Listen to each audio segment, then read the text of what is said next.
Hello there. I'd love to share with you a testimony when God called me eventually into prison.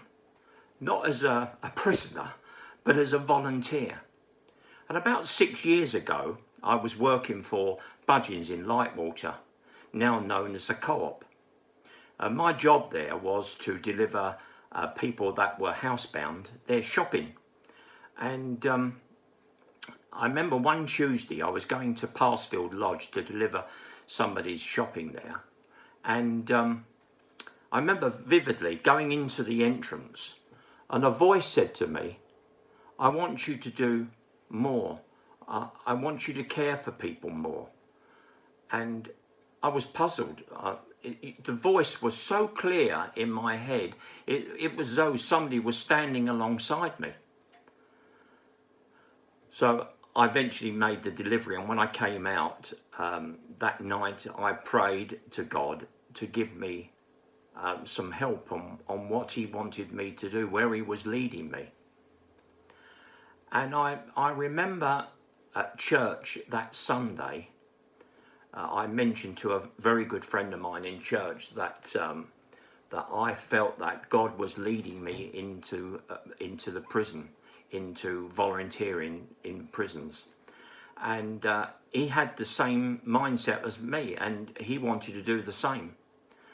So we decided between the two of us that he would get in touch with Guildford Diocese and make inquiries to find out how we can get this off the ground.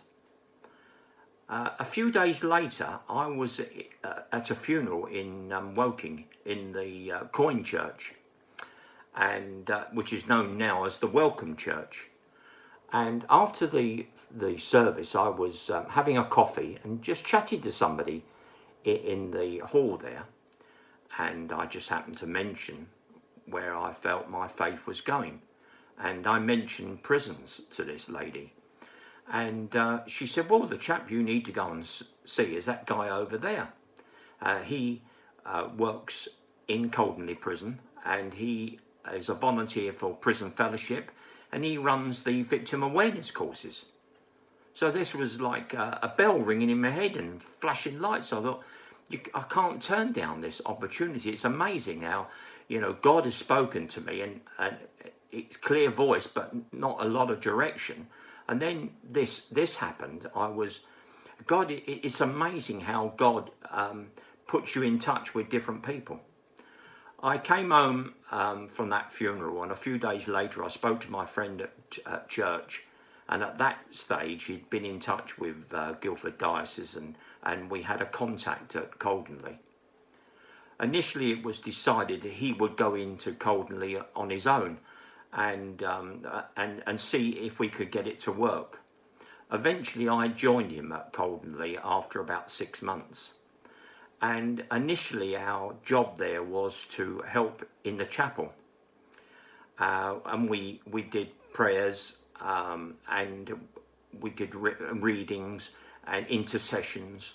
And I remember one Sunday I was doing a talk on marriage and love and partners, and how you respect your wives at all times.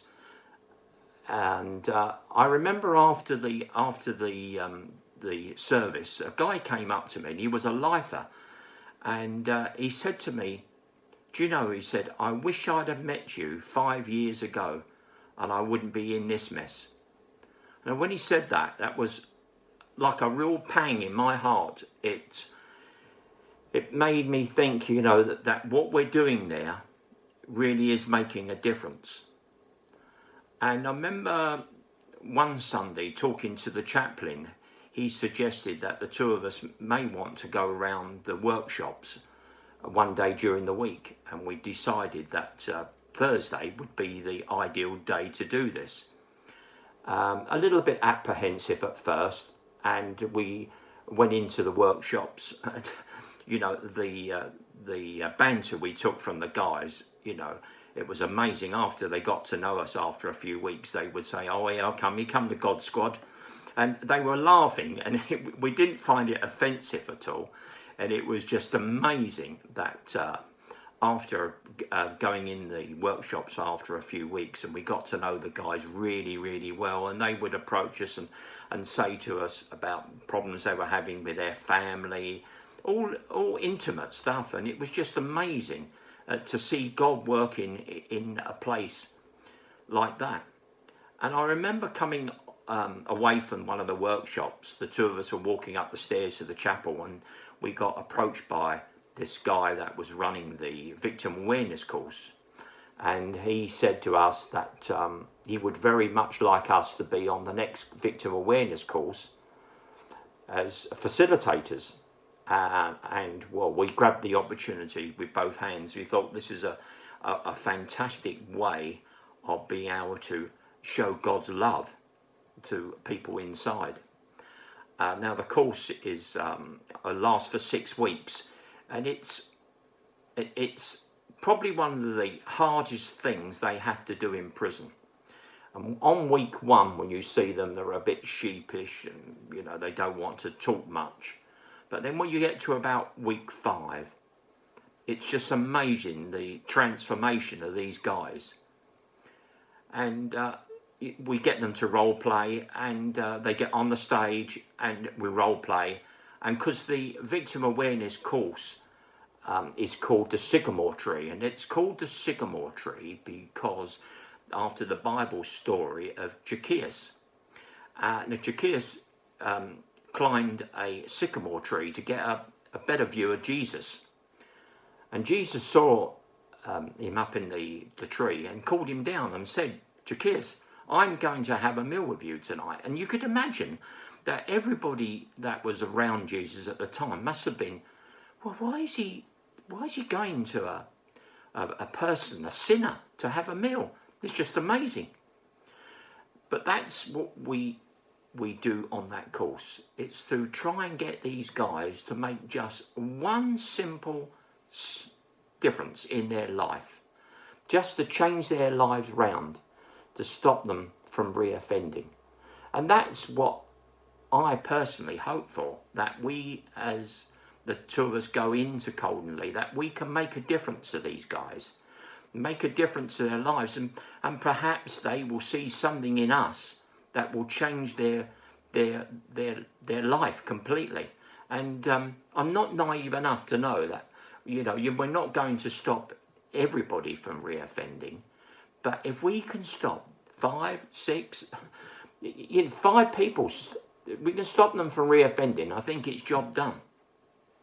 So if, like me, you get the opportunity to, if God speaks to you and asks you to do something that perhaps you might not be keen on, take it, grab it with both hands, because you will eventually meet some extraordinary people and be able to change people's lives forever.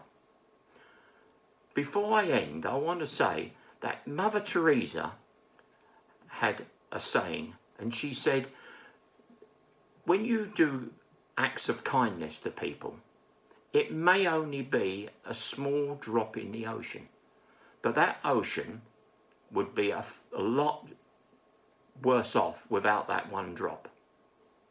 Thank you for listening. God bless.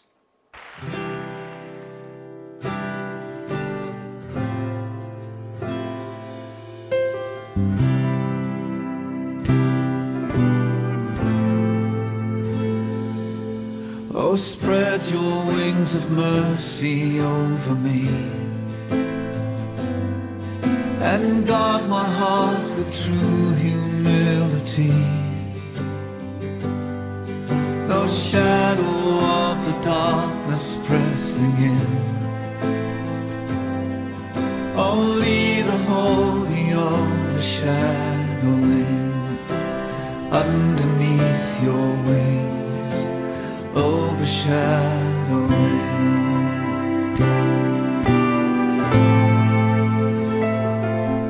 No refuge will I seek but God alone, no hiding place save only at your throne,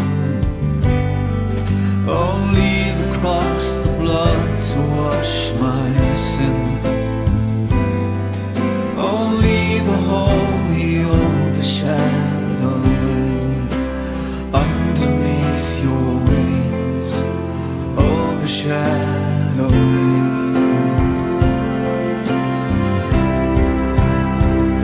You are my shield and my glory. You are the lifter of my head. And though the storm may rage around me, I'll be safe within, beneath the holy overshadow.